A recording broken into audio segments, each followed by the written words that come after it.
skips away. Marshall skips away. Marshall's still going. Marshall's got Richards coming up outside. Now inside. Arsenal have gone through an entire league campaign without losing. Bennett and the Dragons win the grand final. Whips that one away, and Kane Williamson and his team now World Test champions.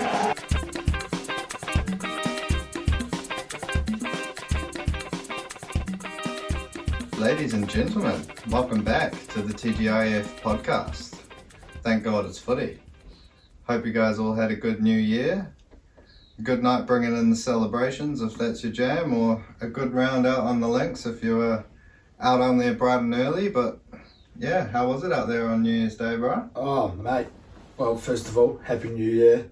Viewers and listeners, it's good to be back. We've changed it up a little bit. For the new year, we're looking at a new setup, so let us know what you reckon. But first out on the golf course down at Waitemata there, 3 years running. Got to say, it's a nice thing to know. I've been the first one out there. I indulge. I get myself a cart, rest the legs after not a big night, but a slightly later night before a round of golf than usual, and managed to get out there and had the first par of the new year. First bogey of the new year as well, and that was it. No birds, no doubles. So I think the cart probably helped in sense of that. What hole did you get your par on? A first par of the year. Was anyone else out on the course by that stage, do you reckon? Yeah, they were definitely out. I was taking my time. I was watching the Gooners as I was going through. First par of the year. I want to say the third. Let me have a little look. I think it was the third, but it was bloody awesome. No one out there, no one really behind me the whole way through. First par of the year was the third, I think. You might have got the first par of the year if golfers behind you weren't. Yeah, I think I possibly would have. They might have been, unless we had a bloke that got a par on the first, because I think they might have been teeing off the second when I was on the third green possibly. But yeah, potential there.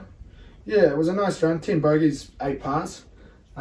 Pretty happy with how we went, but it was good to get out. We haven't been out since, which is a bit of a bugger with this bloody weather. Typical Auckland, we get the sun for a couple of weeks, and then it looks like this is us for the next week or so. But it was bloody nice. A cruisy New Year's Eve and a nice New Year's Day, and I've kind of done next to fuck all since then. To be fair, I've just sort of been in cruise control, so it's been nice.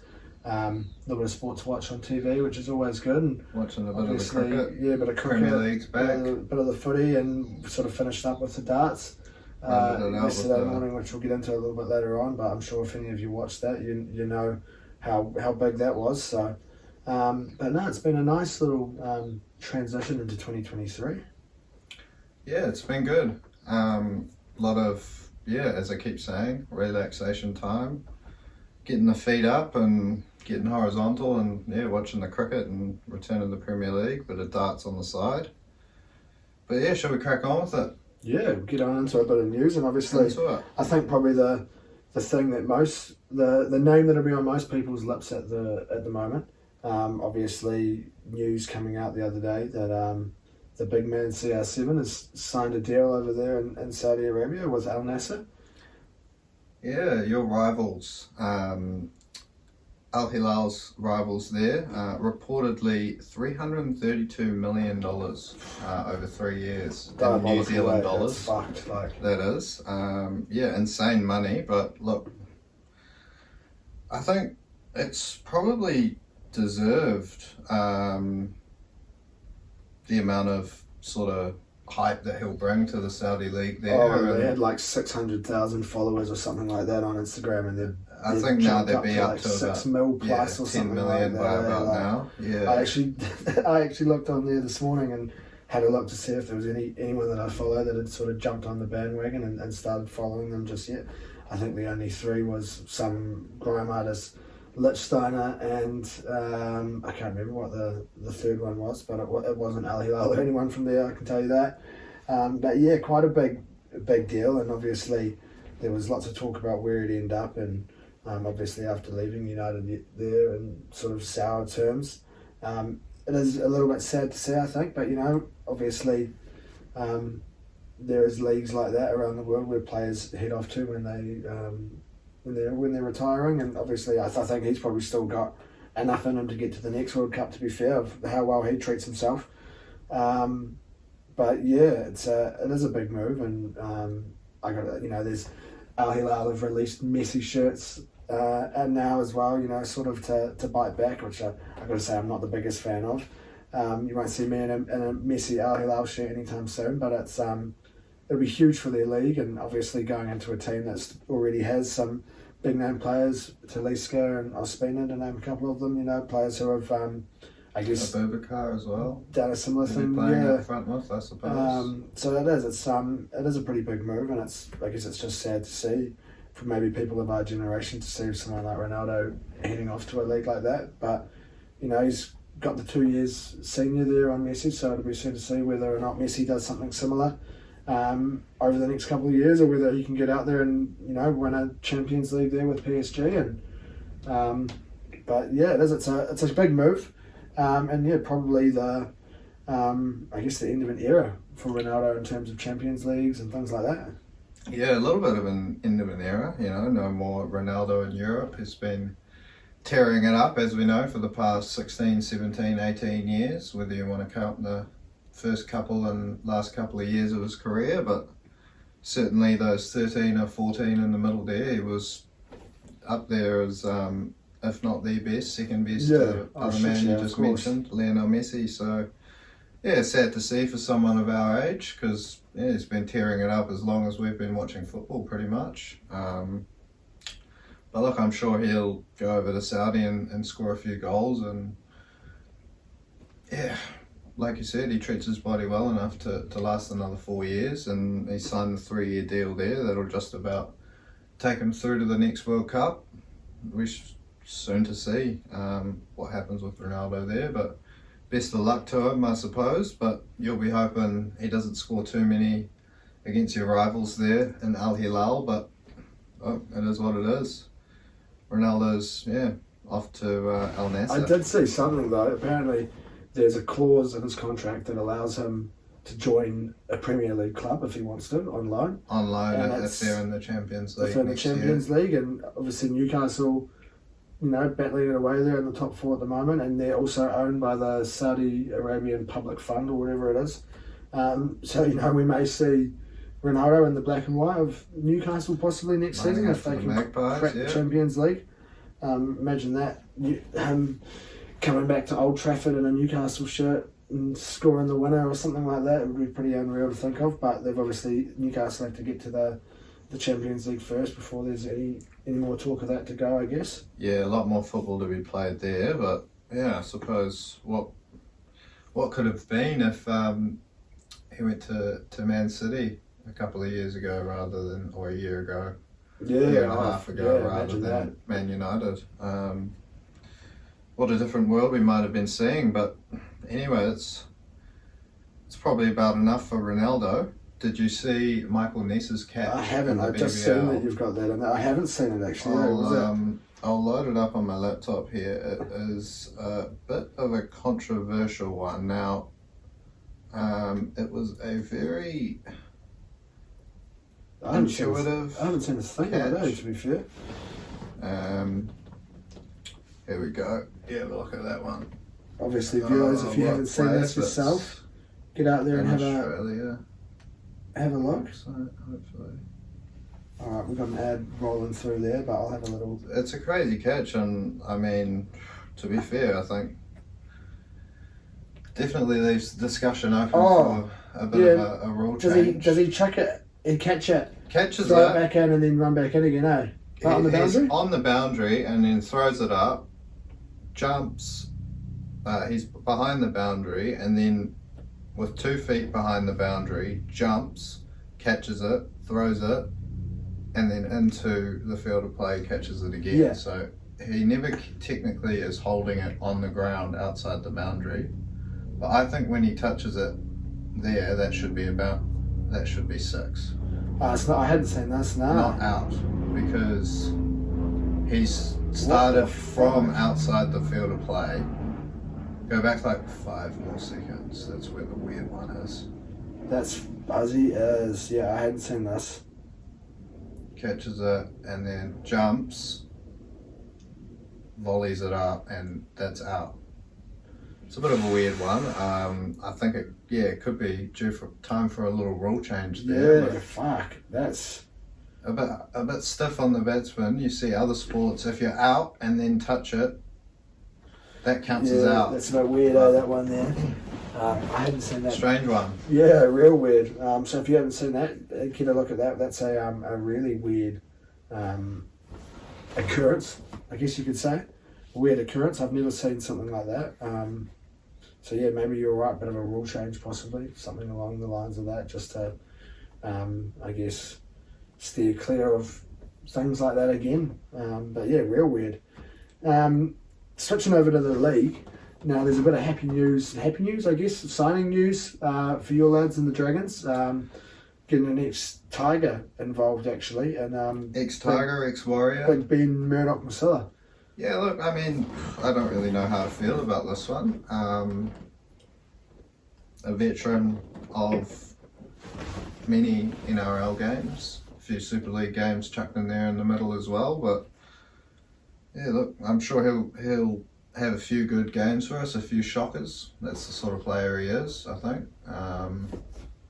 Hopefully can teach some of our younger lads coming through how to be a professional footy player. I mean, it's no coincidence he's been at the top for 10, 12 years in his career. So, yeah, good signing experience-wise, but I think, yeah, we've possibly seen the best of his footy, but hopefully we can get a bit out of him and, yeah, make that transition with a few of the younger guys coming through. And yeah, definitely. I think it's a good part of the, like you said, that experience lost side of it. Sims. Yeah. There's a few others that might be sort of on their way out over the next couple of years. Woodsy and it's you've got a sort of that mixture of a side, with quite a few oldies involved, like you said, who are possibly looking at leaving, and then quite a few young guns in there that could do with someone like him for that experience there. Just to try and, I guess, like you said, teach them a little bit about the NRL. And I think, maybe in terms of the footy, like you said, maybe his best days are behind him. We haven't necessarily seen the same impact that maybe people thought he'd have when he was there at the Warriors. So I guess, is it something to look forward to, Dragons fans? I'm not too sure. I guess we'll see over the next couple of months or so throughout the trials and things like that, how he goes, and whether or not he'll be cracking that spot in the 13 there, or if he's going to be in the exchange, or it'll be an interesting one. I think that's for sure. Obviously, been a little bit quiet in terms of signings and things like that for the NRL over the last maybe month or so. Interesting one there, I guess, for the Dragons. I'm sure we'll start to see a few more as the salary cap's been locked in, as we mentioned last week on the Epi. But yeah, interesting signing. We'll have to see how it plays out. But another one that's looked to have been snapped up, this time by the Dolphins, TCU, wow. After being granted a release from their rivals there, the Brisbane Bronx. It's a weird one, I think, because he was awesome, I think, throughout stages last year, and he's got so much talent. Yeah, you get him involved in that right environment, and I think he's someone that could just flourish, and he's going to be an awesome player one day. So it's a weird one there, I guess, from the Bronx, but I think if, it's picked up there by the Dolphins, and I think Wayne Bennett will be pretty stoked, it's a handy player to have in the side. Yeah, I mean, Brisbane do have Reece Walsh coming back in to take that number one. Yeah, that's true. You would have thought that maybe they would have kept Tessie around this year to see who... handy 14, or just see who does end up taking that number one jersey long term, because Reece Walsh burst onto the scene at the Warriors, but maybe last year wasn't the season that he was after a bit of controversy in the off-season last year. But yeah, I mean, Tessie New scooped up looking like by the Dolphins. You said about that bright environment. I mean, is there a better environment to play under than Wayno. Yeah. I mean, Craig Bellamy at the Storm is one that definitely comes to mind. Maybe Trent at the Roosters, but Wayno, he's got the track record. Yeah, you'd probably have to rate him to get the best out of a young gun like Tessie there. So keep your eye on the Dolphins. They'll certainly be one to look out for if Wayne can get the best out of Tessie New over the coming years. I think it's going to be an interesting one there, the Dolphins, over the next few years to see how they go. I think they might actually surprise a few. Got the young halfback there, Katoa. Yeah, I think it's just that influence that Bennett will have, like one of the greatest, if not the best, at least in our sort of era of watching rugby league, it's like... Any era, pretty much. I guess our era, you could definitely make an argument for Bellamy. Yeah, but he's a legend of... Bellamy came through Bennett. Yeah, so. There you go. So I think, it's going to be an interesting one to see how the Dolphins go, and I think they might surprise a few people over I guess that, whether or not they make the finals is maybe a bit of a push for them, I think, but I think they will surprise a few of these teams. Teams might underestimate them a little bit, and I think when you got someone like Wayno there leading the team, I think it's if you are a Dolphins fan, I don't know how many Dolphins fans there will be out there. I'm sure there's a few people changing their teams up and doing an old switcheroo and moving over to them. But I think if you are a Dolphins fan, I think that's it's an exciting time, and I'm sure they'll be pretty happy around the club to snatch up a player like that. Yeah, look, they may not have that out and out proven superstar, but they've certainly got some handy players, a few veterans of the game, and a few that definitely on their day can make the difference. You look at Edric Lee, bagging 5 tries if he can. Do that sort of stuff, do that on a regular occasion. The Dolphins will be very happy. But look, I thought it's the first podcast of the new year. Why don't we make some way too early predictions and look back at them on either the last podcast of the year or the first of next year and see how we did, or maybe just when the NRL wraps up. Yeah, maybe probably makes we the have a most look sense. at it then when the league finishes up. Now we've gone for 4 categories, points of interest, I guess, to have a look at. We're going to take a look at who we think is going to win the whole thing. Who's going to take it out in the grand final. Who's going to be our minor premiers. Who are the overachievers possibly of the year? Who is it going to be that's going to be the big shot? I didn't want to say smoky because they don't necessarily have to be a premiership chance, but maybe a team that everyone out there is talking there's no chance of making finals and you think might scrape on in, or might even just sneak a little top 4 spot, or if someone that you think is maybe no chance to win the comp and you think they could go through and do it. Yeah. That's what I was going for. And then I guess we'll finish it up with who's going to take out the Dally M. Yep. Now, starting off with premiers, who is it that's going to take out the whole lot? Now, we've both sort of gone different routes here. We've both taken a little bit of a different tact on the way we've gone. Now, one of the teams I think there was a bit of a breakout from last year. They had some players that came in and just sort of set the NRL alight. And I think it's definitely surprised quite a few teams. Probably would have been your overachievers of last year, maybe, your team that went out there and shocked a few, and that was the Cowboys. And I think they possibly, after last year, a little bit more experience with some of these young guns. You think of a couple of them getting the NRL experience, state of origin experience, representative footy. I think they could be a little bit of, I don't want to say smoky, because I think lots of people would have them up there in that equation, but I think they might be able to do it this year. If they can, I think it's a bit of a shoe-in for the 8, I'd like to think. As much as I hate the Cows, I like them for next year, and I think they will. I think they're going to go pretty well. And paying $11 to go out there and win the whole shebang at the end. Not bad value, I don't think, there. Not bad at all, actually. Yeah, to be honest, I did my pick before looking at the odds, and yeah, Carl's paying $11 is definitely longer odds than I thought, because yeah, they're a great team and none of their players are aging. No, that real you can young think team, of. you know, like. Couple players that you might think are in the sort of prime years of their career, and Big JT and Kyle Felt out on the wing, but a couple of their both respectively career best years last year, and shit, yeah. And you've got players like Neno. no reason Cotter. why, they're all going to get better and better and better. Yeah, so. I think Tommy Dearden obviously had an unreal season there for them last year.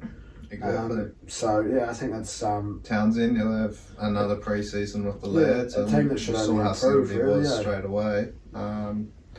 Yeah, Carls, I like it. Myself, I thought, look, it was a bit boring to pick Penrith. I think we both probably give Penrith a really good sniff to go back to back to back. Haven't seen it in the modern era of NRL, but what a side they do have. But look, I think missing a couple of key players there, and Viliame Kikau and Api a couple of Koroisau, big losses for them for this next season.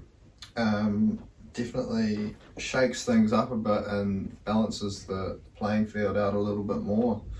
So I've gone for the Roosters. Sydney Roosters obviously stacked another side like the Penrith Panthers, stacked with talent there, and racked up a heap of State of Origin and World Cup experience, the likes of Victor Radley and a couple of those other lads there. And look, I think they've possibly underachieved for a couple of years, maybe injuries and a few players that they might have hoped would have kicked through the grades at a bit of a younger age. Maybe this is their year. Maybe this is the year we see Suali'i and Sammy Walker just absolutely tearing it up and taking the NRL by storm. Yeah, I got to say, I like the Roosters Backed by as well. Tedesco Like, and they've got Brandon quality. Smith coming in to play, you'd like to think 9 there. Lots to like about the Roosters. Quality all throughout the park there, and some pretty handy acquisitions and some young players in there that possibly after a little bit more experience under the belt can come out and bring a little bit more to the NRL. I think whether or not either of these two teams can bring it with Penrith and have that I don't know what the word is, have that sort of extra piece to the puzzle when it comes to the finals footy, Is it the confidence, is it the X factor, is it the experience? The ability to I think it's just Penrith's ability to get in a grind, and once they get in a grind, they're happy. Dealing with the pressure. They're happy with the pressure on their shoulders, whereas a lot of other people, ordinary people get a bit of pressure on them in a sporting moment. They might sort of start to feel a bit nervous and think, shit, don't pass me the ball, or hopefully someone else gets to have the winning chance or whatever, because my legs are like jelly. I think Penrith really flourish in that. I think that's sort of when especially when it comes to finals footy, obviously that bright lights footy, that's when your standouts come out to play, your big superstars come out to play, and that's what I think Penrith have everywhere, all throughout the team. So it will be a tricky one, I think, for someone to be able to come out and get on top, and especially, like you said, stop them from going back to back to back. But yeah, two teams there. I got to say, I like their chances. I think all it takes is a Nathan injury. Cleary, exactly. We know at the wrong time of year. The impact that he has on the team, and obviously we know how battered the team gets when it comes to those Origin weeks, so a couple of losses there and a couple of losses throughout the season, and they may be struggling to make the top 4. Who knows how it goes? But yeah, two teams I got to say I'd like the look of. I think they both have some pretty good seasons this year.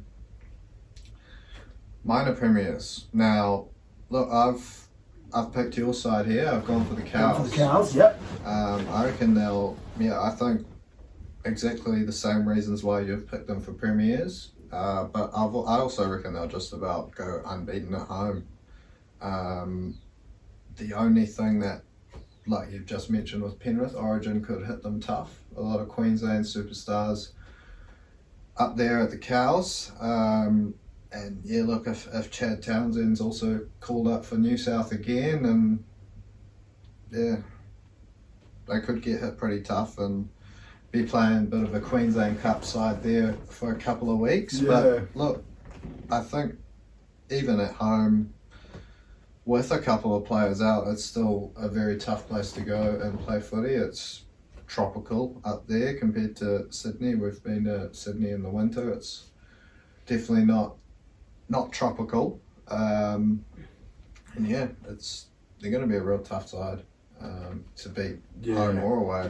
Plenty of young superstars, as we just talked about. Yeah, I think, like you said, they will probably have a few players that get pulled out there for Origin. But it's a tricky place to go. It's, like you said, the climate's different. It's obviously a little bit further away as well. Big new stadium for them. Travel time, and we know pretty footy mad up there. Yeah, we know what the fans are like in a big packed out game up there. So, yeah, I got to say I like that. Whether or not, again, pretty similar to the last, point there with the one in the grand final. Whether or not they can stick it out that whole season. Get that consistency under the way. I don't see why they can't. I think it's going to be one of those seasons, I think, for them now that they've solidified their, spot there in that finals footy. Now that they've got to try and take that extra step and really push on. So I don't see why they couldn't go through and take the minors. Now I've gone a little bit of a different route. I've gone for one of those teams I think that always seems to be out and involved in these sorts of conversations, and that's the Storm now. Paying $5, nothing too special there, but they always seem to be able to get the job done. I think the Storm, a team like the Panthers, like you said, who like to get in that grind and grind out a team, and obviously a few losses, a few players, a bit of an exodus that has happened there at the Storm. But I do think if they can keep most of their players fit throughout the season, obviously one big man there that needs to stay fit for them and Pat. But I think, it's a team who I can see, probably just battling like they usually do throughout that regular season and grinding out. And it wouldn't surprise me if we saw them coming out on top after the main round there. Yeah, it wouldn't surprise me either, to be fair. The Storm, they're always there or thereabouts, and just like I mentioned with the Cowboys, always a very tough place to go and pick up a win down in Melbourne. And the mass exodus, as you mentioned, but they have made a couple of good signings, and reports that they do have a few young guns coming through the ranks there. I can think Tarek Sims is going to be a pretty good signing for them. Really handy. An Origin experienced player. I'm sure Bellamy will get the best out of him, and obviously they would have been stoked to nail down their main man and Cam Munster for, I think it was 4 more years down there. So they'll always be a tough side to beat. Paying $5, it's pretty good value, to be fair. Cowboys paying $13. I think that might be due to the fact that they could potentially be hit harder by Origin. Quite a few of those players will be getting called up, I'm sure. Yeah, but then again, Storm, they could also have the potential to get hit pretty tough during that Origin period. We'll have to see how their how their depth is looking when the likes of Munster and Grant and Christian Welsh and those boys are all called up for Origin duty. But yeah, I like the Storm. Yeah, I think two teams there. Like we said, we'll be wanting to keep up there with the Panthers. I think they'll be the team that everyone will sort of be not chasing as such, but the thing that I guess is setting the standard, and two teams who'll be hoping to be right alongside them that the whole way through, and up until when we get into finals footy. Yes, I can't see why those two, along with Roosters and Penrith, can't be the major premiership threats this year. Cronulla also come to mind, Souths if they can get on a good run. But look, I think in terms of my overachievers for this year, you might be happy to hear this. You might be a little bit, I don't know about it, but look, I think West are in for a big season here. Potentially a smoky for the 8. The good signings just keep on coming through. It has seemed to sort of been a basket case of a club over the last sort of five or so years, with that absence of finals footy and couple of things I guess letting their best players go, and a number of coaches there. But look, it's since Sheensy's come back in, they've signed Api Coruscant, Dave Clemmer, Johnny Bateman, Isaiah Papali'i. It's looking like a beast of a forward pack, and unfortunate to see Jackson Hastings, one of your better players, excuse me, from last year go. But look, I think that it means we'll see a settled spine there with Api coming into that 9 role, and Brooksy and Dewey in the halves, most likely, which would be awesome for Adam Dewey. We saw what a threat he was towards the end of the season at that World Cup there, after missing most of last year with that injury. And a couple of young guns in the outside backs. Dane Laurie, if he can show the potential that he started to show at the start of his West career, then I really do think you guys could be in for a good year. And look, no better man to have in the coaching staff than Benji Marshall. He loves the club and is responsible for plenty of finals footy over the last 15 or so years as a player, and whether or not he was the star man or not, helped the Bunnies through, as Wayne Bennett said, in sort of a coaching role there. So I'm sure he'll work his magic with especially Dewey and Brooks. I think we're due to see a good season with Benji working his magic with them too. I think improvement is the big thing we're after at the Tigers. I think it's obviously an improvement on last year is a big thing in terms of the footy on the field, what goes on behind the scenes at the club, what's going on with. We haven't heard much. We haven't heard much, but that's the thing, I don't know if no news is good news or not. It is the off-season, maybe it does pile up after a few losses. But, there's been some fucking stupid decisions that have been made throughout the last, 10 or so years. Was it 2009 that we last played finals footy, I think it was, or 2010? 2011 maybe. 11 or 12. Yeah. But it was a wee while ago, back in high school. So it's been a wee while since I've sort of, I don't know if it's been a wee while as such, but you kind of, as a Tigers fan, have that acceptance that it's going to be a shitter of a season. So I don't think we're going to overachieve as much as some may think. Some awesome signings, and obviously Benji and Sheensy involved in there, and I think it's something that's going to change the culture around the club, which is a big thing. Having people come through and want to play for the Tigers rather than using us as a stepping stone or whatever way you want to look at it, but having that, that passion for the club, and two people that do have that passion to be a Tiger, Benji and Sheensy coming in makes a huge difference. But whether or not we can make it click, I think, Api is going to be a huge change to how we play. We've sort of struggled. You saw what he did since to Penrith. Yeah, obviously Cleary was coming through it as well, becoming a much better player, but he took them from a roughy sort of, they might make the top 4 to a premiership. He makes the same impact, if not more, at the Tigers. That's a position that since we've had our heyday, we've probably struggled with the most.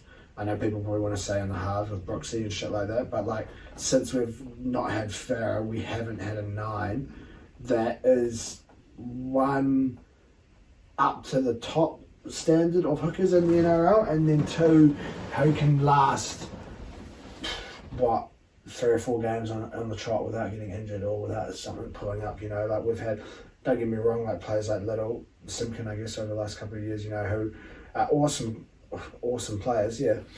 But the injuries or the fitness or whatever it is, or also not being up to that standard, I don't think, of the quality that some of these other NRL sides have. It's, I think that's where the biggest impact will be seen next year, is having Appy involved.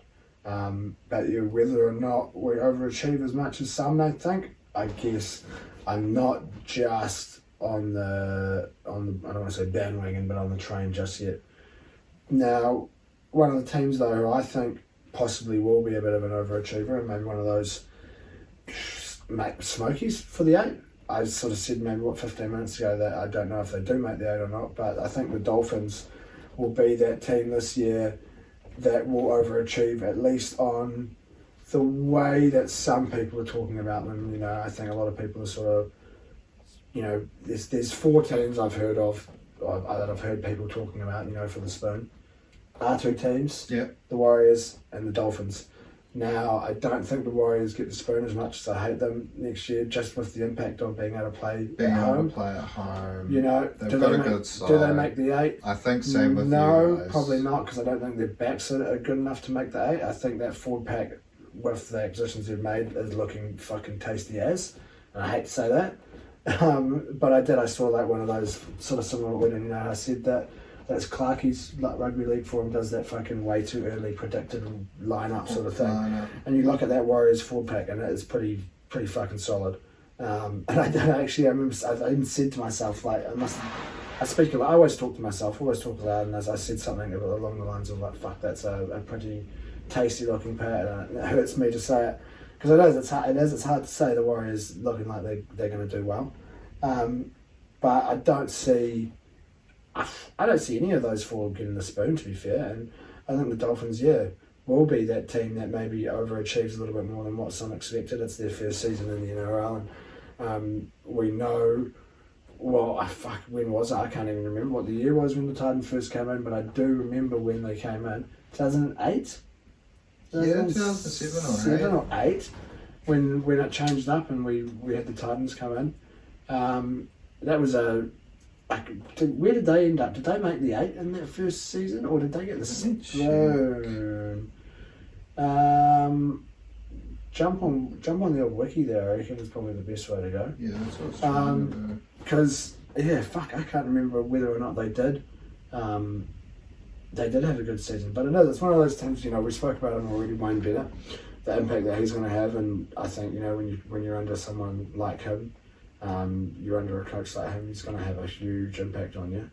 And they've made some. They didn't make the finals until 2009. 2009. What was the first season? 2007. 2007. Yes, our first year intermediate. So, Where does it say where they finished up? Gold Coast Titans 2007.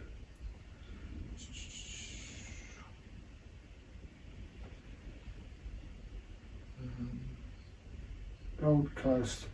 They finished 12th position. 12th position. That's 10 not too wins, bad, 14 losses. 10 wins, 14 losses. Yeah, I mean, that's not too bad, Yeah, 12th out of 16. Do I see the Dolphins making the 8? Yeah, I think possibly they could be around that sort of contention there for 8th.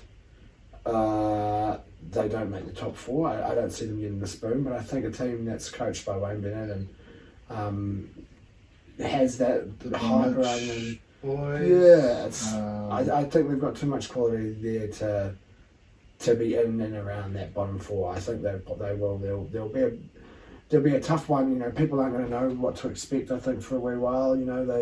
If they start the season 3-0, all of a sudden it's people chasing them rather than them having to try and play catch up on those teams that already do have the points. So it's all about how they start the season, and if they can start it well, and there's no reason why they can't try and push on for that bottom area of the finals there, I reckon. Absolutely. Look, I don't really understand. I'm the same as you. I don't really understand all this talk around the Dolphins. I do understand they don't have an out-and-out superstar, but so don't 10 teams 10 already. other teams, yeah, exactly. So whether or not they do manage to get that player or not. I'm looking at that. They've got a handy. Really good fullback. good They've got fullback, really yeah. good outside backs. I think they've got looking like O'Sullivan, halfback, who's going to play 5'8" for them. Even if it is young Katoa, he's going to be a gun. When was this posted? I don't know when this was posted, but this is sort of like a predicted team here. Hammer at fullback, Asako and Edric Lee on the wings, Gildart, who we saw a little bit of last year, and Ewan Aitken at centres, Milford and O'Sullivan, Bromwich, Marshall King, Nichols, Kafusi, Bromwich, Gilbert, Nikarima, Wallace, Lemuelu and Ray Stone, and then you've still got. I don't think that team gets a spoon. You've got Brinko Lee, you've got Famasuli, It's a good and side. SASA, that Katoa, the young fella. It's a pretty handy looking team, I reckon. They'll surprise a few. Yeah, definitely surprise a few. I think if you want to chuck a bit of, I don't know what they're paying there to make the 8, but I think Probably a lot. Probably quite a lot. Yeah. Check it on these. What have we got down here? Futures. The Dolphins to make the 8. $6. Not bad. $6. Dolphins. Them and the What Knights. about West? West $4.50, same as the $4.50. Wars, and then you and the Titans there on $3. So that's pretty much what we're saying here for our overachievers section. You're going to get $4.50 for West and $6 for the Dolphins. there. So, and if you wanted to go top 4, Dolphins 21 make the top 4 and 13 for the Tigers. So Might be probably pushing throwing it their money there. away there. I would say for both teams. Might be pushing it.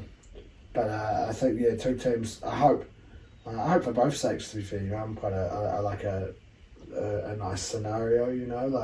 So it would be cool to see the Dolphins do well next year. It would suck for them to come out and fucking finish 17th, and then everyone goes, "Fuck, why'd we bring them in?" I remember when there was a talk about it. People saying that there's not enough quality within the 16 NRL teams to be able to have a 17th team.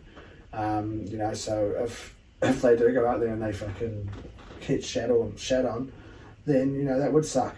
And then the old Tigs. I hope they can manage to get out there and do something with the season too. Because fuck, it sucks being a Tigers fan sometimes. I'll tell you that.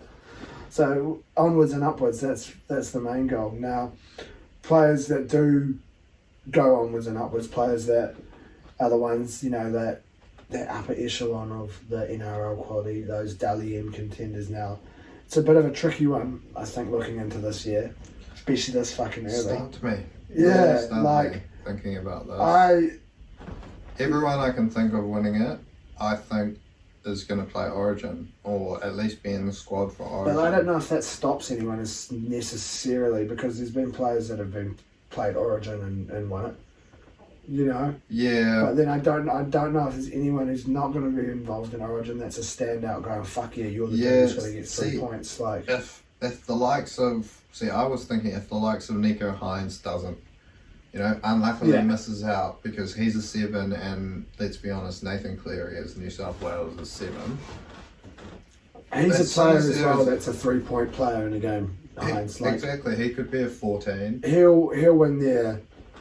He'll win the most points for the Sharkies, I think, throughout the season. He's going to be that biggest impact, we saw what he did last year, being given the reins, what did he get, 38 points, something quite high last year.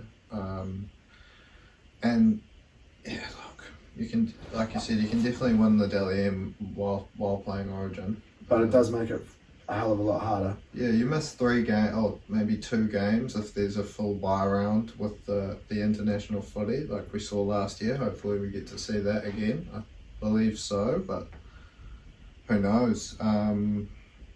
If you look at those 4 teams there that we spoke about, you look at the Storm, you've got Pappenhausen, who's... Pappenhausen or Munster. I think both Pep probably and Alison involved, is- both involved with Origin, and arguably, yeah. And Pat isn't fully fit, so there you go. That's a bit of a dampener for him. You look at the Roosters, you've got Teddy, again, involved with Origin. So whether or not he can do enough in those games where he is involved to take that top spot.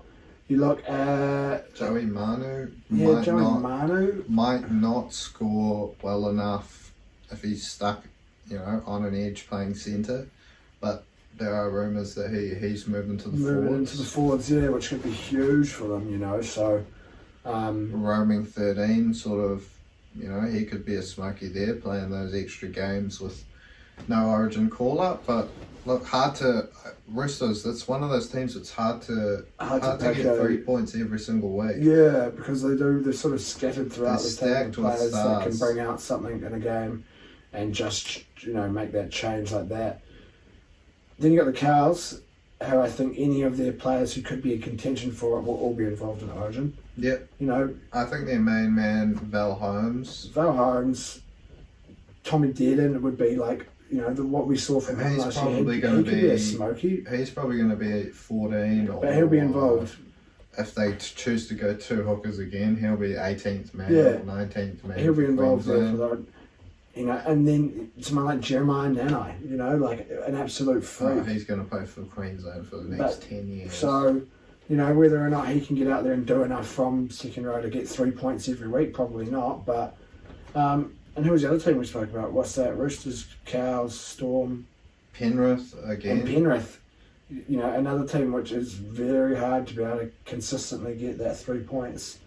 You've got 4 or 5 players that could be in contention for it, probably. Yep. Cleary, Cleary, Luai, Edwards, Edwards, Yo, and Fisher Harris. yeah, or Liam Martin, one of Liam those sorts of players, Martin. maybe, but like, Any one of those guys could get 3 points on any given day. So Yeah. it's tough. It's tough for Nathan to go and outshine the rest of his side every single week. But look, it's something he's, I guess, yet to do. So look, we might see Nathan sort of have another year where he makes that another step up and wins that Dally M. There's always, if he stays fit, Tommy Turbo will always be in the conversation for 2 or 3 points a game. if I he's like to fit. think that his career possibly is nearly done and dusted. I don't see someone with this many injuries being able to, unless he gets out there and gets a new leg and just changes it up.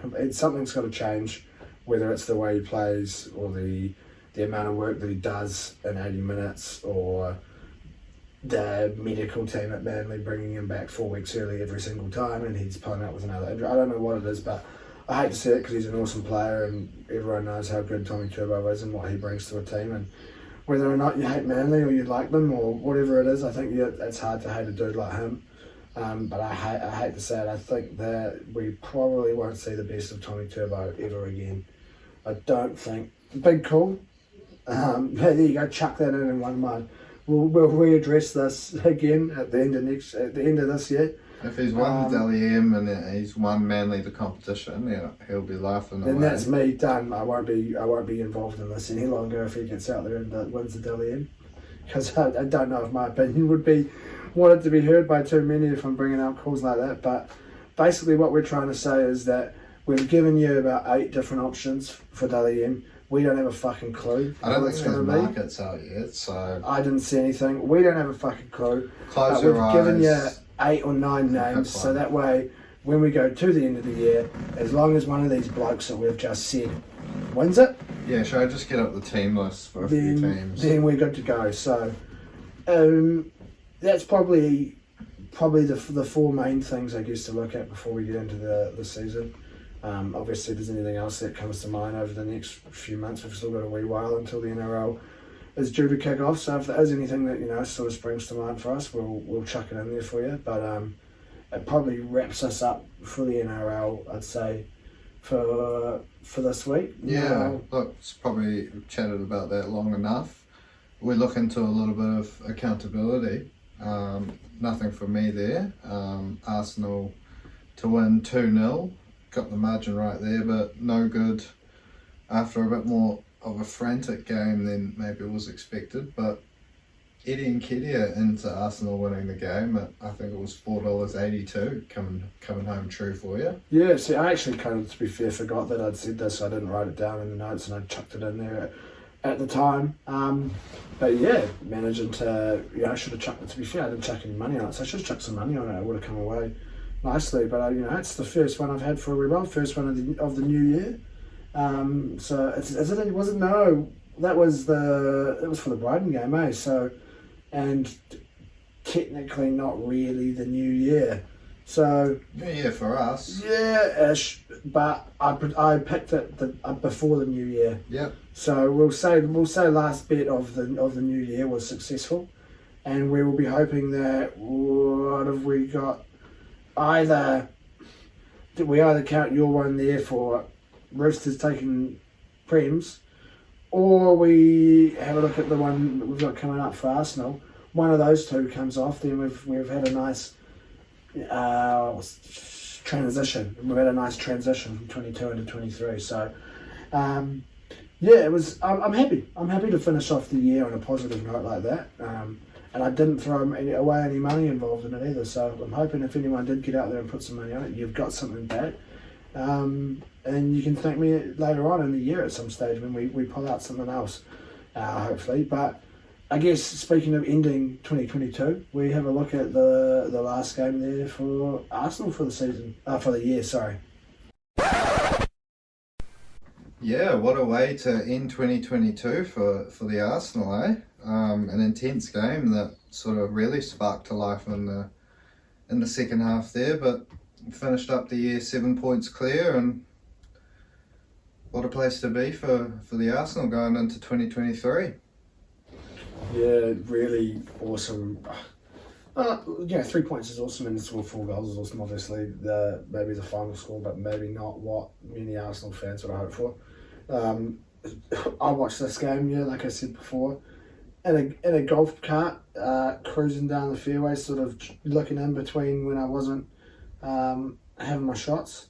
So I didn't get to see the full 90 minutes of the game, and I missed a little bit of the start. So obviously tuned in, and we were already in the lead there. But yeah, pretty happy, I got to say, to finish the year at the top of the table and finish with a win as well. When other results around the league seemed to go our way at the same time, which was awesome. Yeah, it was good. City drawing at home to Everton, and was it Brentford getting the better of Chelsea, and all sorts of results that game day. So yeah, but look, we couldn't have asked for a better start to the game with Saka tucking home that rebound there in the second minute to score the second quickest goal this season.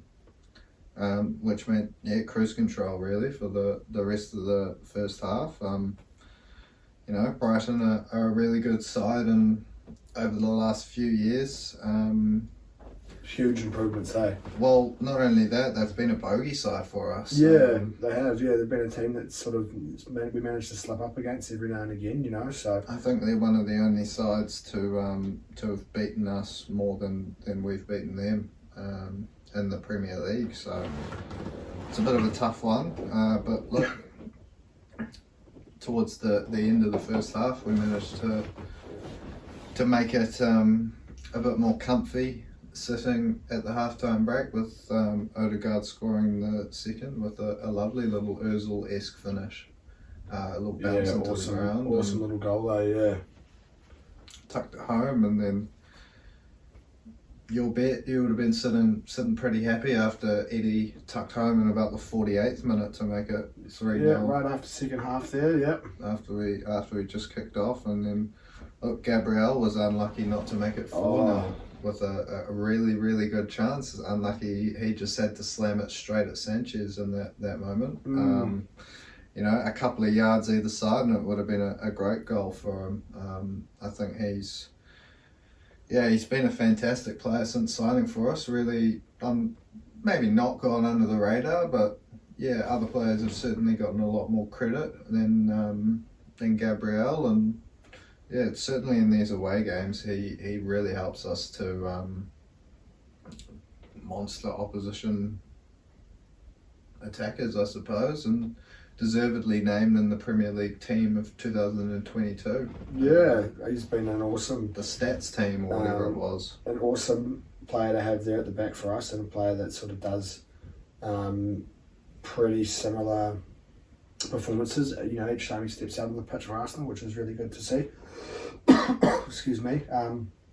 But yeah, he's he probably not necessarily slipped under the radar, but yeah, maybe doesn't get the credit that he deserves, or maybe not as much credit as some of the other players in the team. Yeah, for sure. I really like him. He's been an awesome player and definitely a leader at the back. Like we always say, we always need more than the one leader in Odegaard on the field. We've got one at the back in Gabriel, another one in midfield with Xhaka, and I think Partey as well. And Ramsdale at the back seems to be very vocal and a good sort around a team. So yeah, it's awesome to have these sort of players. And look, we had to rely on them a little bit during that 5 or 10 minute sort of spell either side of each Brighton goal, with a little bit of pressure and momentum swing in their favour, which sort of, I don't know if you were fully tuned in at that stage or playing golf or When not. Matoma scored. Yeah, it was really, or sort of when they scored both goals, really cranked up a little bit. Yeah, especially after that goal that was it Ferguson, the young fella. Yep. After he scored, it seemed to sort of crank up. 3-1. No, that was the second. second That was goal. 4-2. Yeah, it really started to.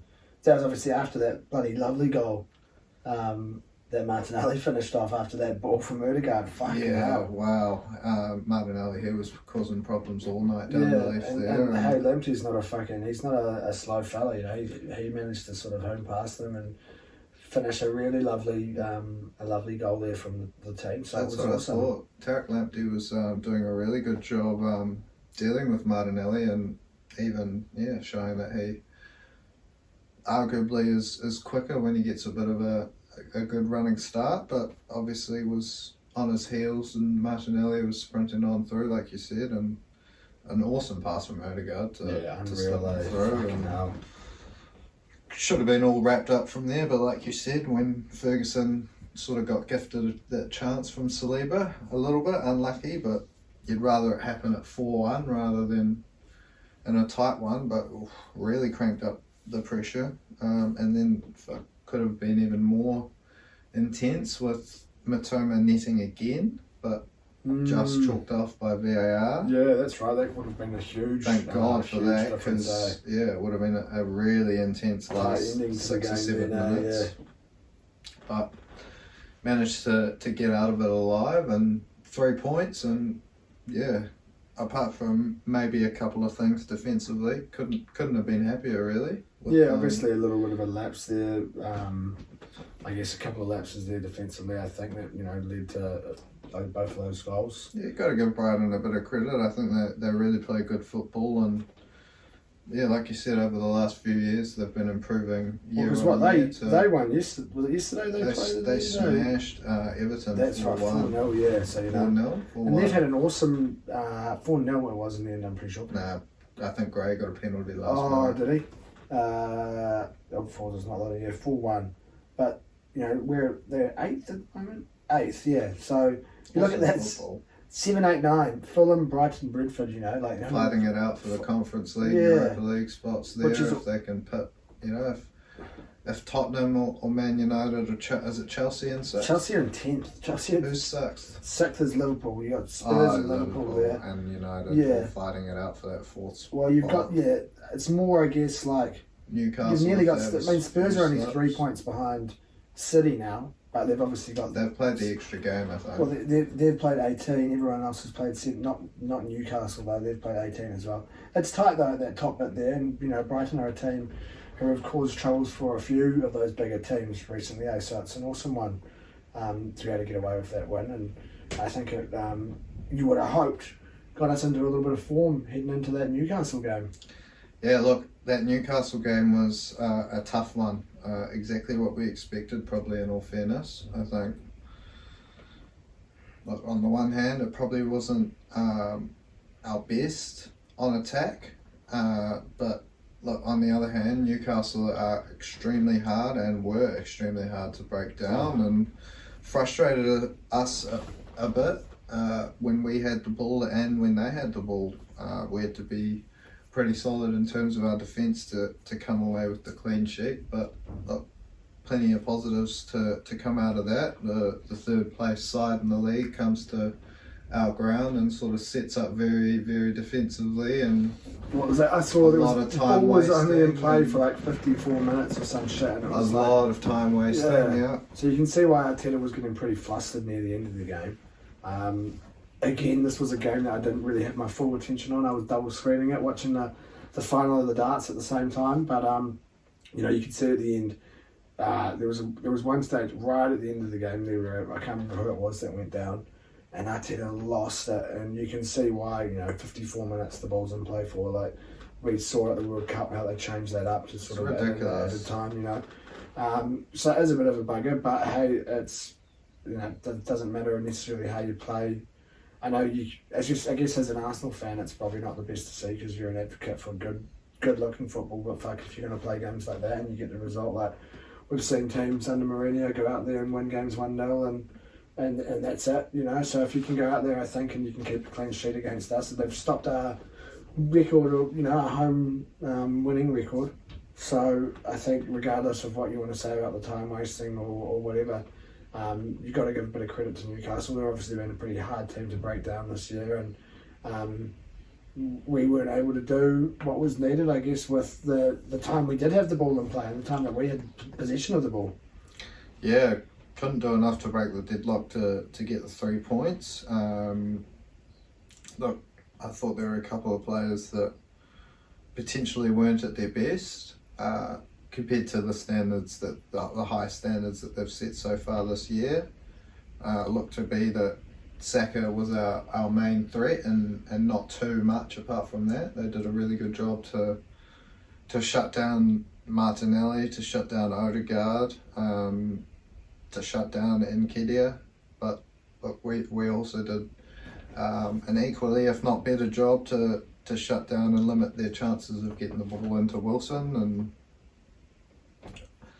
I thought we'll take the draw, but definitely should have had a penalty for that shirt pull on Gabriel there. Yeah, I think there was two penalty chances there, I guess, in that game. The two that Arteta was talking about. Yeah, and I got the second one I don't think was a penalty, the one that hit the hand. I think that's a bit of a rough one to give. Yeah, I think it's a bit rough to give. I think it's more emphasised due to the fact that it was 94th minute of 96 or whatever it was. And I don't like seeing, when every single player surrounds the ref, like I saw something today, some German ref has come out with proposed changes to the game, and he said that if you have, 3 players come up and surround the ref straight away, like after something, like a hectic decision, that all 3 should be red carded because it's not in their position to come up and moan to the ref about things like that, A ref shouldn't have to deal with the pressure of the players coming up and pestering them, like they're the one that's in charge. So, in that case, that would have been a match abandoned end result, for us. And but I do think that shirt pull there on Gabriel was a bit rough. I think it was, I think, you see that in another game with other 2 teams, I think you're still going to say the same thing, that it probably should have been given. 100%. I don't know what's not a penalty about it. You can't say that was a 50-50 because Gabriel's goal side and Dan Burns got the back of his shirt and it's a full fistful. Like, he's nearly bloody taken the shirt off Gabriel's back. But look, stay on top of the table for now. It extends our lead to 8 points for now until Man City play. Yeah. So, it was definitely a tough game, and I suppose, if you wanna be really critical about it, score another goal to not have to rely on the referee to make that decision there. But you would have liked to hope VAR at least would have had a look at it. Yeah. I don't think it was even checked, so it's a bit of a bizarre one really for an Arsenal fan, but on we go, I suppose. On we go. Can't complain about about that. We've tended to fold in these sort of games over the last few years, the big games. Haven't had any problems, picking up the wins where we're really favourites, but those games where people think, oh, it could go either way here. Yeah, it's often when we do slip up. So we do it's often good. lose those, like you saw last year when we went to Tottenham and Newcastle and got comprehensively outplayed in both of those games there. It's good signs that maybe we can continue the run, and doesn't matter who we play, we're happy to go out and play the way that we play and bring the game to the opposition and really give it a go. And if we're having a good game off in the attack, then we'll score a couple of goals and put away any side in the division, I reckon. Yeah. I don't think Man City are necessarily playing better football than us. I just think they're more well rehearsed and closing out a league title and playing under the pressure. I think that's a good way to look at it, but they've also got better players, I think, nearly all over the park. Like, I don't think they're playing better football, but I think, when you look at someone like Haaland, like, I don't think there's any better goal scorer in the league. There's no better goal scorer in our team than Haaland, No. So like, and I don't know if, like you said, that being well rehearsed, I guess, for like closing out a league title. I don't think we're in a position where we are that, but I do like. All it takes is one or two injuries for us as well to be really sweating. Yeah, we don't have the depth. We don't have that same squad compared to Man City. Like Man City does, So there's a few things that come into play, but I don't see. There's lots of talk now that you can actually start to talk about Arsenal being in that league title race. And we've been first on the slog. There's no reason why we can't start talking about us closing it out and taking the trophy at the end of the season, which would be bloody awesome to see. But yeah, what are we? 18 games through the season, 17 games through. So I think we've pretty much played everyone once, and to be at worst 5 points clear is better than being where we usually are, 15, 20 points off the pace. Well and truly, yeah. So look. Whether you're a believer, whether you're waiting for Arsenal still to slip up, it could go either way. I'm still happy with moving Champions League football, taking a step forwards, but exactly. Each game that we stay top and continue to pick up wins and good results, then long may that belief continue to grow. And as I keep saying, if we get to 30 games and we're still on top, or we're, there or thereabouts with Man City, then we can start really talking about it. But plenty more games to be played and plenty more opportunities, I guess, for us to continue this run, or opportunities for us to slap up and fall away. So obviously we've got the Europa League to look forward to, in a month or so as well. So. And then the other tournament that we're looking into next, with the FA Cup, we've got a few more games to be played. So it's like you said, the injuries I think are a big thing, and if we can stay fit and keep scoring some goals, then there's no reason why we can't continue to keep winning games. But we look, I guess, next now to the other tournament in terms of the FA Cup, and maybe a slightly easier draw than what we've had over the last few years. I think we've drawn Nottingham Forest in this round of the Cup. I think 2 out of the last 5 years or something like that. So up against Oxford, slightly different opponent for us in terms of what we've been playing recently. So it'll be either a nice break. I don't want to say a nice break, but a nice change for some of these players, and maybe an opportunity for some of these players, more involved in the subs and the reserves to get a run out. But I think it's still a game, we want to be able to continue that format, and obviously we've got the North London derby after that. So it's a game we want to make sure we're getting out and putting in a strong performance in, I think.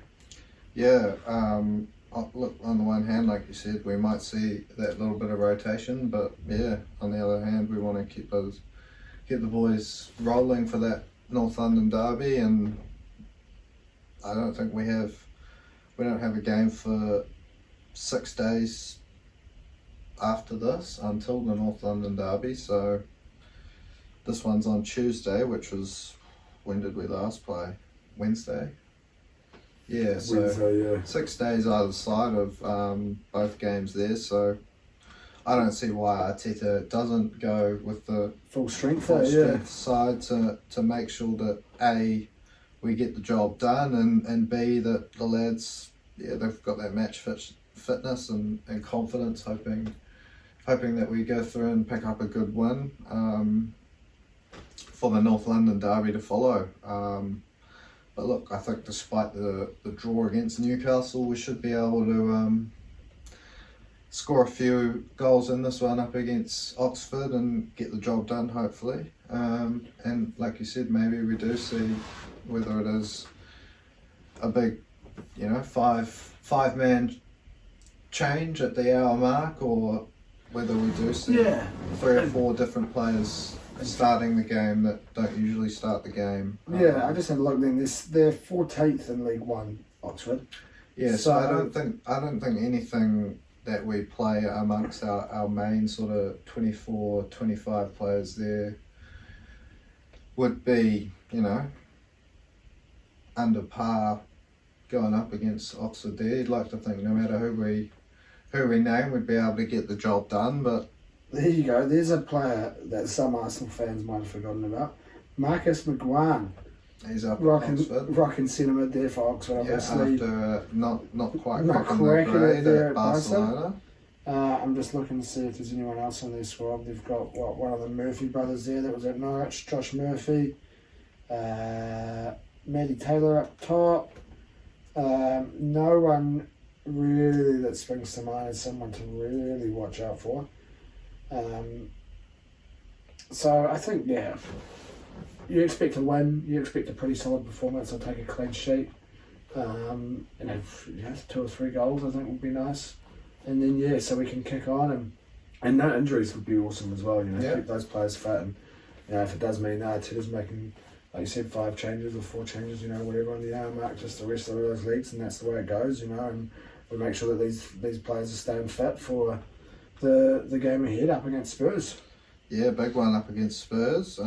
Obviously, we'll look to preview that one in a bit more detail next week. But yeah, it'd be good to start off the FA Cup run for this year with a good win. And yeah, if it talks to the Premier League title, I don't see why we can't make it 2 with the FA Cup or the Europa League in there. 2 with those being the 3 competitions that we're still involved with. I don't see why we can't pick up 1 or 2 of those. But yeah, I've picked a bet for this game. It's a little tip for you. It's not the best of value, but like you said, we should be looking at a clean sheet. We should be looking at a good win, hopefully by a couple of goals, and hopefully we can make a few early subs by starting the game well, as we've been doing in the Premier League of late, and get off to a good start and go in to the halftime break with a lead. And if that all ticks, so Arsenal winning both halves, Arsenal to win by more than 1, and also keeping a clean sheet in there. If you multi those 3 together, you're going to get 250. Not the best value, but look, I don't see it as an outrageous bet. So you're not going to get outrageous odds. No goal scorers yet, but probably wouldn't like to try and pick them if I could, because Tricky one to do. I think tricky one like that. Might be looking to give Eddie a little bit of rest, and maybe the likes of Saka and Martinelli get rotated. Maybe we see Emile Smith-Rowe return to the side. It'd be good. He's been back in training, which would be awesome to see him back involved. So.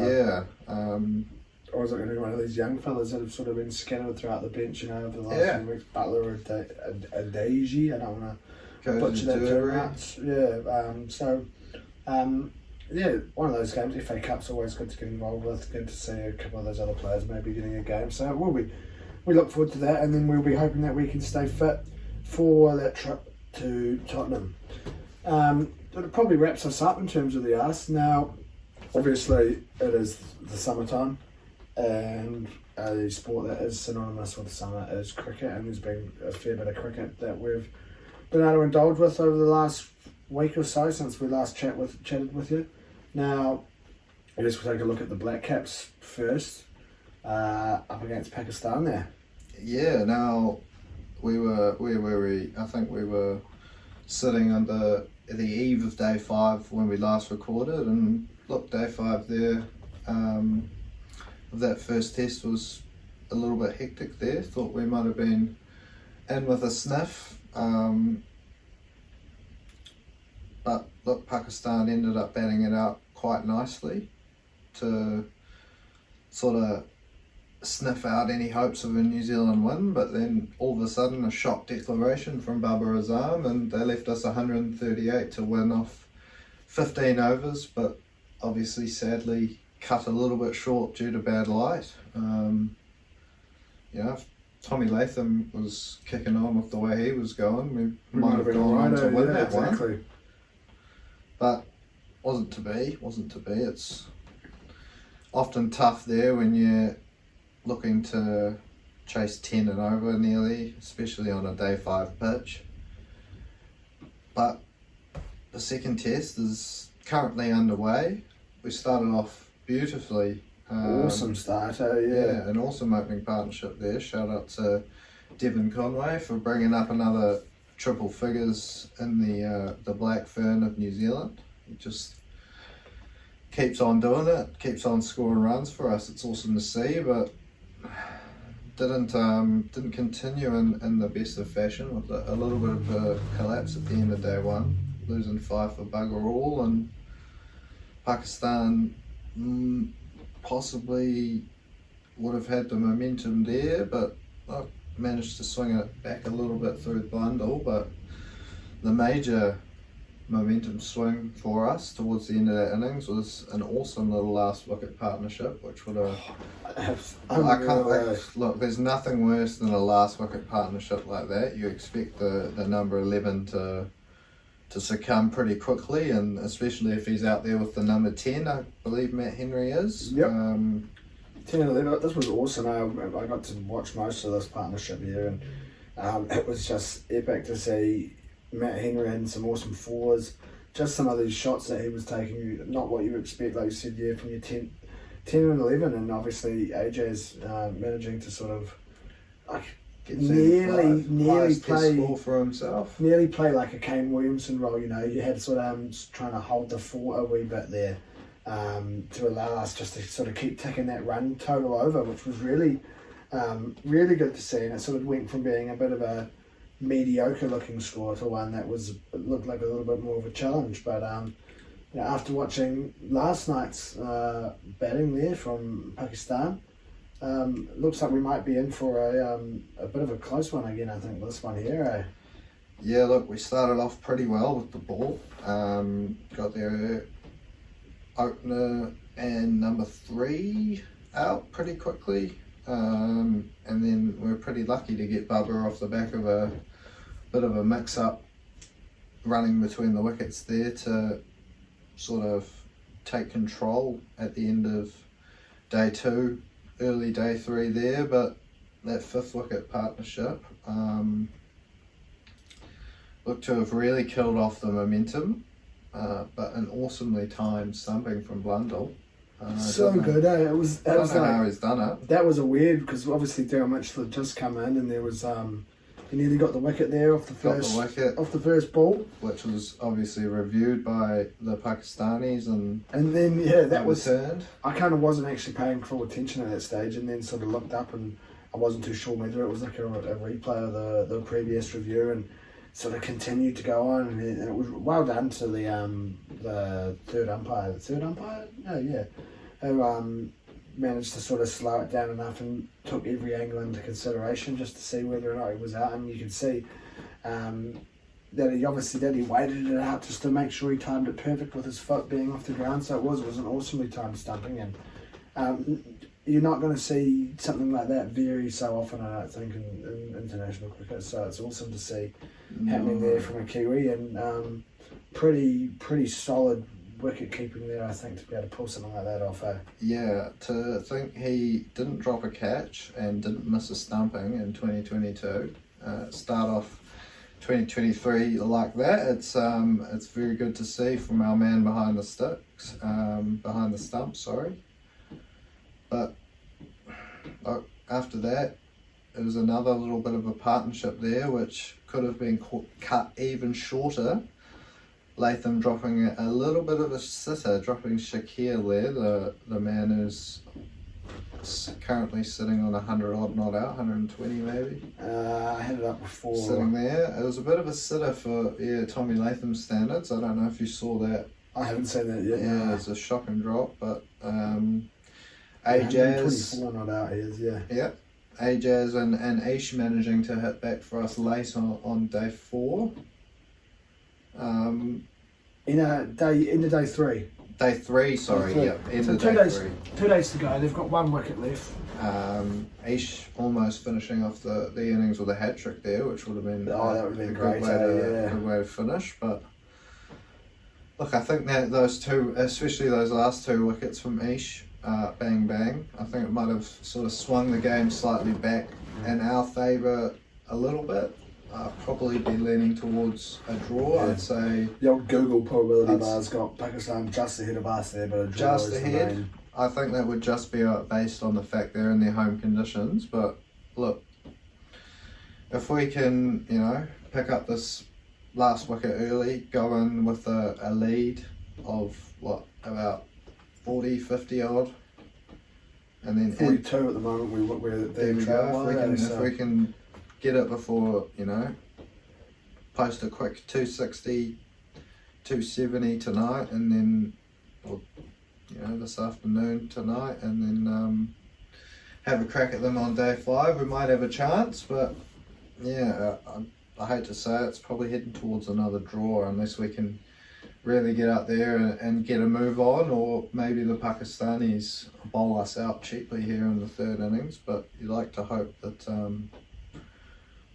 particularly the form those openers are in, we'll be seeing another good opening stand, and then we can hopefully make a decision from there whether we have a bit more of a go and set them 300 odd to win on the last day, maybe have two sessions bowling at them. Yeah. But we'll have to wait and see what happens from here. But there's some cricket a little bit closer than Pakistan across the ditch. The Australians, they're lining up there for their 3rd test against the South Africans, 5th test of the home summer. And a couple of replacements in this one for Aussie, with Mitchell Starc and Cameron Green both injured. So that means Matt Renshaw and Josh Hazlewood come back into the side. Big news on Matt Renshaw though, tested positive for COVID-19 on the first day there. So I don't think it's his test debut, but he's get back into the side. Poor bloke, eh? One of Imagine a handful of his popping up for first. you. Hopefully his symptoms aren't too bad and he gets to at least have a crack at it, because it's a tough side to crack into in the first place. But we had a bit of a light affected day 1 yesterday, with only about 45, 48 odd overs being bowled in the entire day's play there. But look, a good partnership from Khawaja and Marnus set them up early, and then Khawaja and Smith, as long as Khawaja obviously managing to get a century there. It's sort of, you were watching that yesterday when I rolled over, and sort of right on cue there as he managed to pick it up. So well done to him for that one there. But obviously we've seen how strong Aussie had been over the last month or so of cricket. So I think it's it might be a tough ask there for South Africa, I think, to sneak a win here in this one. Yeah, look, I think it's more than likely that we see Australia go 5-0 in their home summer, 3-0 against the South Africans. Can the South Africans scrape a draw, or even a win out of the hat in this one? But it's looking unlikely, because since we started recording an hour and a half, a couple hours ago, Khawaja and Smith are yet to be dismissed, and Khawaja's kicked on to 142 and Smith is on 92. So God, wow. Aussie sitting pretty there at 3-3-4 for 2. And it's Wow, yeah. kind of grey and gloomy. gloomy. Doesn't look good for South Africa, really, does it? Yeah, it's not as warm over there, so look, there's a high chance that Aussie just look to bat nice and long here, and then who knows, have a couple of cracks at the South Africans in a row. But it's looking good for Aussie at this stage, with Smith and Kawaja cruising along, and yeah, a big lead already with the South Africans' form with the bat so far. You probably won't be giving them much of a sniff from here, but Nah. anything can happen, I suppose. We live in hope for their sake at least, or the neutral's sake, that this one can go longer than 3 or 4 days, but it's looking like Australia, really in a dominant position there, but it's probably about enough for the cricket. We'll have a little look at the NBA there. A quick shout out first of all before we get into Mitchell, our teams. Yeah, Donovan Mitchell, man. 71 points the other day. 71, 8 assists and 10 rebounds, I think it was. It's crazy. So maybe, I think it was a double-double, but just missed out on the triple-double. Unreal. It's now he's in the top 10 for most points scored in an NBA game. So good on him for that. It's a pretty awesome achievement. I know I saw that. I don't know where I was the other day, but I saw it pop up on the old Insta and thought, fuck, that's pretty spot on there from him to be able to get out there and do that. So good on you, mate. Oh shit, yeah. I'm sure the Cavs fans will be pretty stoked with that. Oh yeah, they've they would have been gutted over the last few years to have lost the likes of LeBron and Kyrie, but Having a player like him involved, pretty awesome. A few more young superstars coming through at Cleveland, topped off by the Spider there, Donovan Mitchell, 71 points. It's insane. But the Knicks, my team, currently sitting at 20-18 in 8th spot there. Playing the San Antonio Spurs. That might be on. Are they on at the moment, are they? Let's have a look. Maybe it's already been played. Oh, they got the win. 117, 114. Beauty. So we're currently 21-18. 21-18, not bad. Where are we on the standings there? We've had a decent bounce back. Moves us into 7th ahead of Miami. So sitting prettier than the Wizards. What are we, 7? A few spots back there. And 17 and 22. So we've had a bit of an improvement since we last. I'm going to be honest, I haven't seen a thing over the last week or so. But we've a little bit of an improvement since when we last tuned in with you. So it's good to see. And you know, what's that? 39 games played out of an 83. It's 83 game season, eh? 82. 82. So plenty more games to be played. What's that? 50. Yeah, sorry, bad maths. 43 games left to go. So plenty more basketball to play. They're not even nearly at the halfway mark. So hopefully a little bit of a push, and we can move on into the 8 and get involved in a bit of finals. Yeah, look, you're still got that play in there. Yeah, still got the play in there if you can come 9th or 10th, but you'd preferably wanting to stay away from that player, and obviously if you can. If we can get into the top 6, the Wizards and the Knicks, that would be good to see. But look, we take a play in over coming in the bottom 6 of the conference there, bottom 5, sorry, but it's probably about us for our short little NBA wrap up. But we've had some big news in the darts, some big games obviously in the last week. None bigger than the grand final itself. I'll pass it over to the expert to take you through that one. Oh, how good was that? Now, I can't remember, did we speak about the match the other day with Dirk and Ross Smith with the record number of 180s broken? Yeah, we did. We it's touched been into broken that. again, eh? Well, that was a different length of sets, different number of sets in this other one, so I don't know if there's any record broken there, but we had, we had the battle of the Michaels. Michael Bully Boy Smith up against Mighty Mike Van Gerwen. Now, Oh, what a final this was. It's, a repeat of the 2019 final. It's, probably, in my opinion at least, the greatest of all time. I think he just jumps ahead of Phil Taylor there and Michael Van Gerwen. Now, he's an absolute monster up against Michael Smith, who throughout the last, I don't know how many years, 4 or 5 years, has sort of struggled when it comes down to these finals. Obviously, sort of getting his first big one just recently, the European one there. So to be able to come out in this one, 7-4, the final score there, and just really, at the start, keep up with MVG and then put him to the sword to, really finish off that game was awesome. Now, we did have possibly the greatest leg of all time, I'd say, in darts. We had MVG and Michael Smith both starting a leg there with a 180. They both then followed up with another 180 and both sitting there on 9 darters. Now, MVG... I don't think MVG had 180. I think he had a 177 or a 171. It was either, I think it was a 19, like bottom left. Yeah, 19 down your bottom. Well, because they both ended with 141. He just, yeah. Was it? I think MVG just, because Smith finished. How do you finish a 9 darter? 20. It depends on which way you've gone, but if you've gone 180, then 2019 double 12. Yeah, well, MVG went 20-20 and then missed double 12.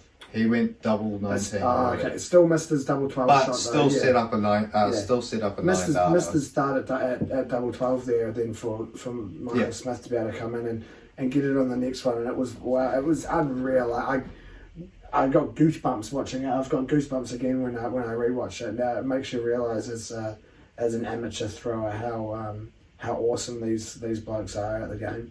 To be able to do that on a stage there in front of thousands of fans in a final, up against the best ever. You've got to have final. You've got to have a bit of bottle.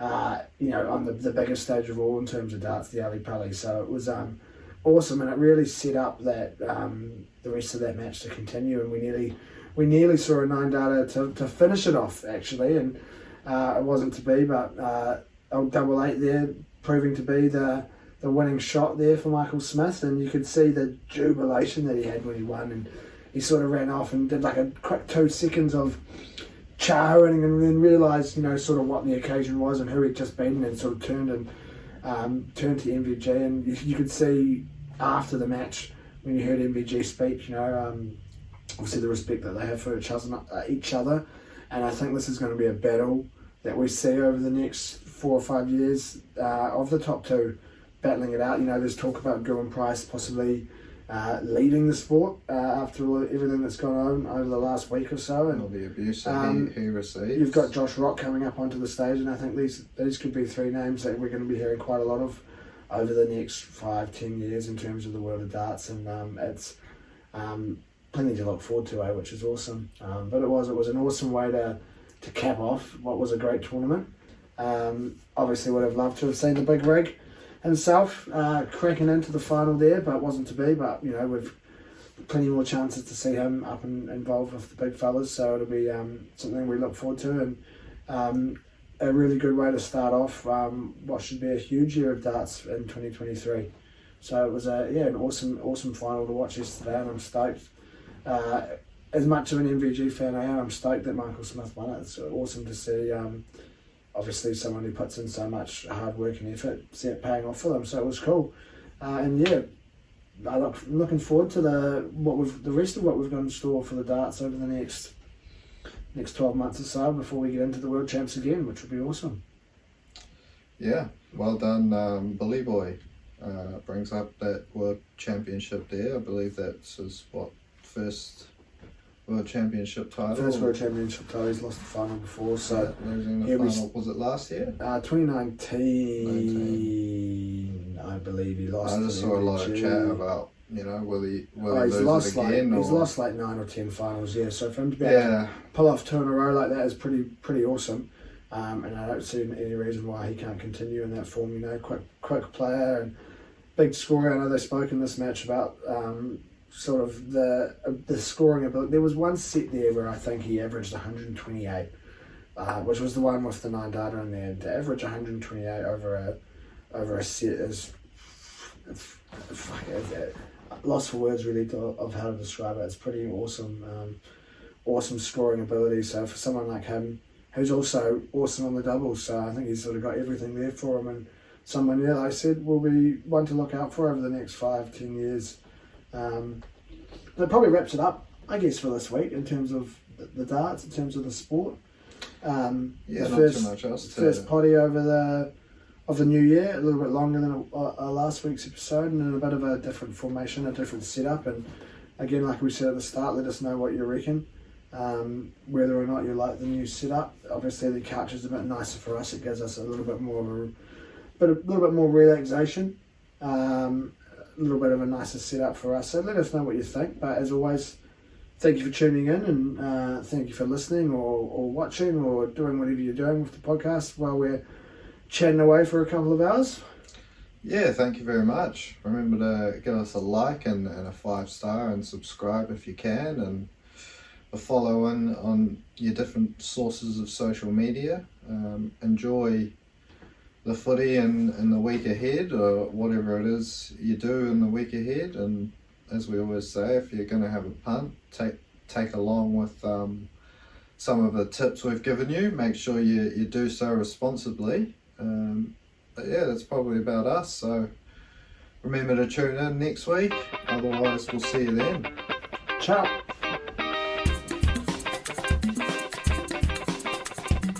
Marshall skips away. Marshall's still going. Marshall's got Richards coming up outside. Now inside. Arsenal have gone through an entire league campaign without losing. Bennett and the Dragons win the grand final. Whips that one away, and Kane Williamson and his team now World Test champions.